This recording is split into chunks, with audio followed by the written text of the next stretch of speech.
మీద అక్రమ కేసులు పెడతానంటూ చాలా డైలాగ్స్ చెప్పడం జరిగింది. ఈ విషయంలో నాకు ఒకటే అర్థమవుతుంది. గత కొద్ది రోజులుగా మొన్న 21వ తేదీన మా అధ్యక్షులైన జగన్మోహన్ రెడ్డి గారి బర్త్డే వేడుకలు చాలా ఘనంగా ఈ రాష్ట్రంలో జరిగాయి. మా పార్టీ నాయకులు, కార్యకర్తలు, ప్రజలు జగనన్న బర్త్డేని తన ఇంట్లో బిడ్డ పుట్టినరోజు వేడుకలు ఎలా జరుపుకుంటారో అంత ఘనంగా ప్రతి నియోజకవర్గంలో, ప్రతి మండలంలో, ప్రతి గ్రామంలో కూడా చేసుకోవడం జరిగింది. ఆ సంబరాలను చూసి ఈ తెలుగుదేశం పార్టీ నాయకులకి కడుపులో మంట. అసలు దాన్ని చూసి తట్టుకోలేక ఆ రోజు నుంచి ముఖ్యమంత్రి చంద్రబాబు నాయుడు గారు, డీజీపీ గారు, అలాగే ఇంటెలిజెన్స్ చీఫ్, అలాగే హోమ్ మినిస్టర్ గారు వీళ్ళందరూ కూర్చొని రివ్యూలు చేయడమే పని. ఏ విధంగా వైఎస్ఆర్ కాంగ్రెస్ పార్టీ కార్యకర్తల మీద అక్రమ కేసులు పెట్టాలి అనేసి. ఎందుకంటే వాళ్ళకి అర్థమైపోయింది, వాళ్ళ ఇంటెలిజెన్స్ రిపోర్ట్ లో ఖచ్చితంగా వచ్చే ఎన్నికల్లో జగనన్న మళ్లీ ముఖ్యమంత్రి కాబోతూ ఉన్నారు. ఈ కూటమి అనేది తుక్కుతుక్కుగా ఓడిపోబోతూ ఉంది. దాంతో దానిని తట్టుకోలేక ఈ విధంగా వీళ్ళు ప్రవర్తించడమే కాకుండా హోమ్ మినిస్టర్ గారు తన అక్కసిని ఎంత దారుణంగా వెలగక్కున్నారో మనందరము చూసాం. జగనన్న బర్త్డే ఫంక్షన్ లో కార్యకర్తలు కొన్ని దగ్గరలో జంతు బలులు ఇచ్చారని చెప్పి ఆవిడ చెప్పారు. ఒక్కొక్కరు ఒక్కొక్క విధంగా తమ అభిమానాన్ని తమ నాయకుడి మీద చూపించుకుంటారు. అందులో తప్పేముంది? అలా అయితే బాలకృష్ణ గారి సినిమా రిలీజ్ అప్పుడు జంతు బలులు ఇవ్వలేదా? మరి అప్పుడు ఎందుకు మీరు మాట్లాడలేదు హోంమంత్రి గారు నేను అడుగుతూ ఉన్నాను. అలాగే పవన్ కళ్యాణ్ గారి సినిమా రిలీజ్ ఫంక్షన్ లో మనం చూసాం, థియేటర్ నే కాల్చేశారు అతని అభిమానులు. మరి అప్పుడు ఎందుకు మీరు మాట్లాడలేదు?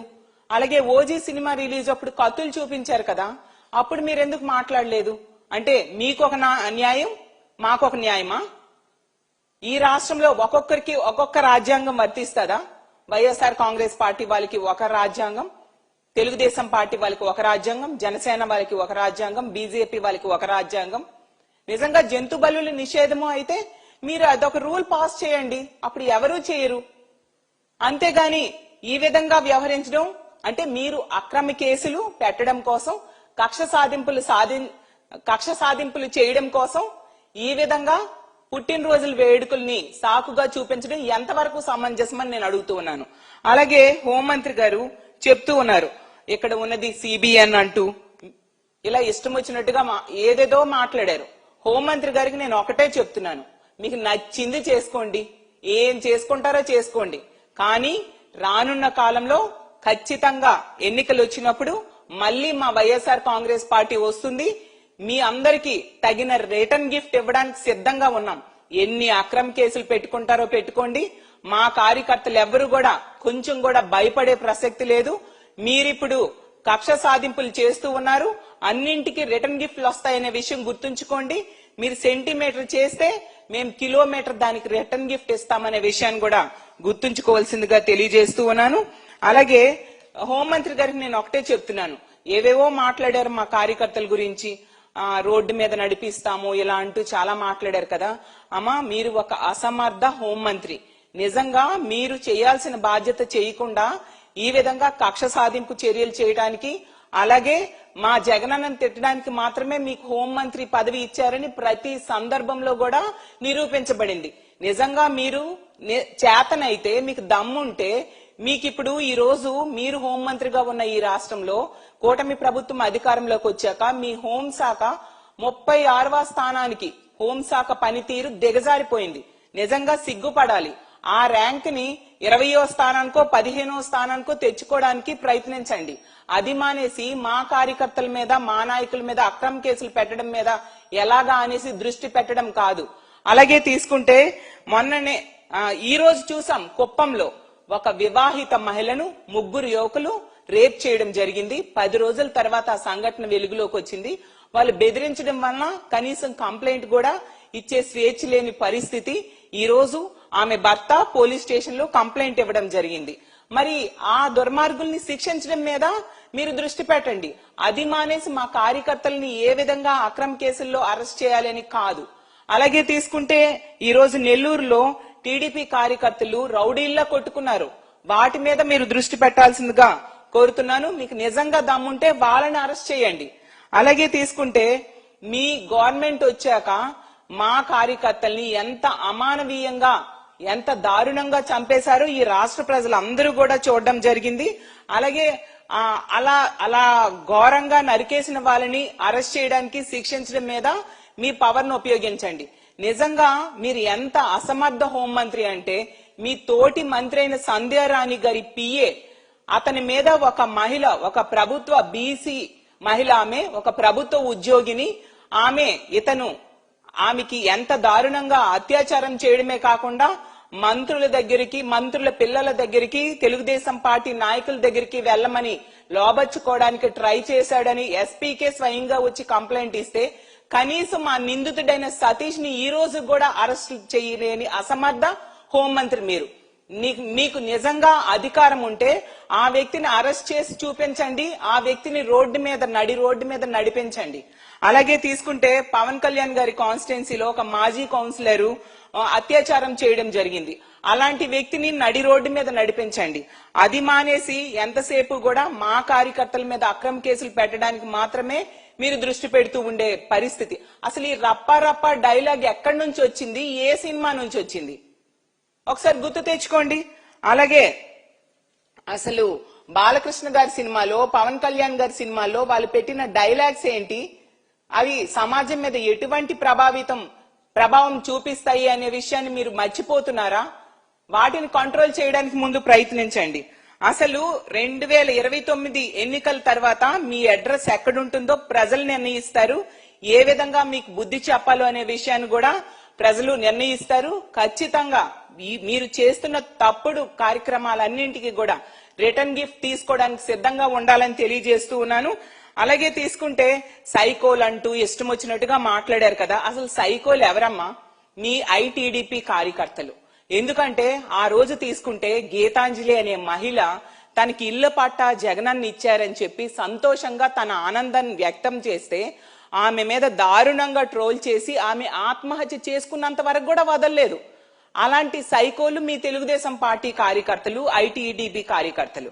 అలాగే తీసుకుంటే 9 సంవత్సరాల అమ్మాయిని జగనన్న మీద అభిమానం ఈ మధ్యనే చూపిస్తే ఆమె ఎంత దారుణంగా ట్రోల్ చేయడమే కాకుండా తల్లిని కూడా మార్చేశారు. అలాంటి సైకోలు ఉన్న పార్టీ మీ తెలుగుదేశం పార్టీ.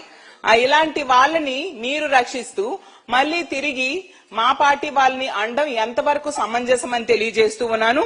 అలాగే కదిరి సంఘటనలో కూడా ఆ రోజు ఆ గర్భిణీ మీద తన్నిన పరిస్థితి మా వైఎస్ఆర్ కాంగ్రెస్ పార్టీ కార్యకర్త కాదు అని అతని కుటుంబ సభ్యులు చెప్పడం జరిగింది. స్వయంగా అతని అక్క కూడా చెప్పడం జరిగింది. అసలు రాయలసీమ ఏరియా అంతటికి ఒకే ఒక జనసేన ఎంపీటీసీ ఉన్నారు, అతను కూడా చెప్పాడు ఆ వ్యక్తి, ఆ గర్భిణిని తనిన వ్యక్తి ఆ జనసేన కార్యకర్త అని చెప్పేసి.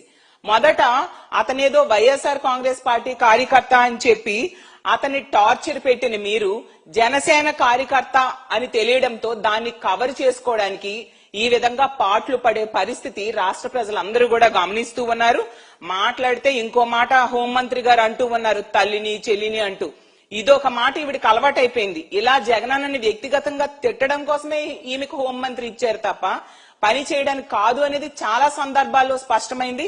అమ్మా అనిత గారు, మీకు ఒకటే చెప్తున్నాను, మీ ముఖ్యమంత్రి అయిన చంద్రబాబు నాయుడు గారు తన తల్లికి ఎంత ఆస్తి ఇచ్చారు, తన చెల్లెలికి ఎంత ఆస్తి ఇచ్చారో చెప్పాల్సిందిగా కోరుతున్నాను. అలాగే తన హెరిటేజ్ లో తన చెల్లెలికి ఎంత వాటా ఇచ్చారో కూడా చెప్పాల్సిందిగా నేను తెలియజేస్తూ ఉన్నాను. అలాగే తీసుకుంటే జగనన్న తన తల్లికి చెల్లికి ఎంత బాగా చూశారు, మీ చంద్రబాబు నాయుడు గారు తన తల్లికి చెల్లెలికి ఎంత బాగా చూశారో బహిరంగ చర్చకు కూడా మేము సిద్ధంగా ఉన్నామని కూడా తెలియజేస్తూ ఉన్నాను. ఇంకో విషయం అనిత గారు, చంద్రబాబు నాయుడు గారు హైదరాబాద్ లో కొన్ని కోట్లు పెట్టి పెద్ద రాజభవంతిని కట్టారు కదా, కనీసం దాని గృహప్రవేశంకైనా తన తల్లిని చెల్లిని పిలిచి వాళ్ళకి భారీగా కానుకలు ఏమైనా ఇచ్చారా, అదేమైనా ఉందా, అది కూడా మీరు తెలియజేయాల్సిందిగా మిమ్మల్ని అడుగుతూ ఉన్నాను. ఎందుకు ఇలా పచ్చి అబద్ధాలు మాట్లాడుతూ లేని విషయాలను చెప్తూ ప్రజల్ని మభ్య పెట్టడానికి నిత్యం ప్రయత్నిస్తూ ఉంటారు? మీకు ఇచ్చిన నాయుడు గారు తన తల్లికి ఎంత ఆస్తి ఇచ్చారు, తన చెల్లెలికి ఎంత ఆస్తి ఇచ్చారో చెప్పాల్సిందిగా కోరుతున్నాను. అలాగే తన హెరిటేజ్ లో తన చెల్లెలికి ఎంత వాటా ఇచ్చారో కూడా చెప్పాల్సిందిగా నేను తెలియజేస్తూ ఉన్నాను. అలాగే తీసుకుంటే జగనన్న తన తల్లికి చెల్లికి ఎంత బాగా చూశారు, మీ చంద్రబాబు నాయుడు గారు తన తల్లికి చెల్లెలికి ఎంత బాగా చూశారో బహిరంగ చర్చకు కూడా మేము సిద్ధంగా ఉన్నామని కూడా తెలియజేస్తూ ఉన్నాను.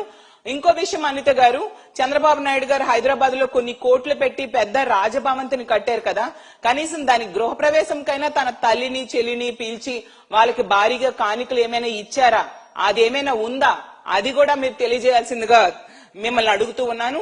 ఎందుకు ఇలా పచ్చి అబద్ధాలు మాట్లాడుతూ లేని విషయాలను చెప్తూ ప్రజల్ని మభ్య పెట్టడానికి నిత్యం ప్రయత్నిస్తూ ఉంటారు? మీకు ఇచ్చిన బాధ్యత ఏంటి? అసలు మీ కూటమి ప్రభుత్వానికి 164 సీట్లు ప్రజలు ఇచ్చారు.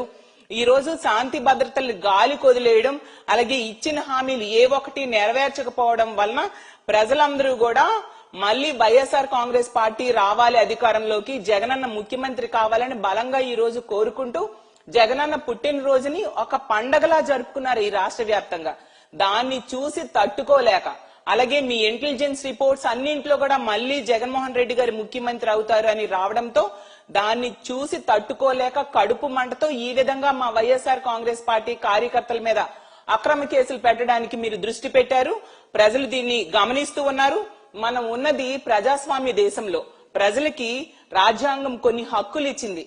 ఆ హక్కుల్ని కూడా ఈ రోజు కాలరాస్తూ రెడ్ బుక్ రాజ్యాంగం అమలు మీద దృష్టి పెట్టారు తప్ప ఎక్కడా కూడా అంబేద్కర్ రాజ్యాంగం అమలు కాని పరిస్థితి రాష్ట్రంలో నెలకొని ఉంది.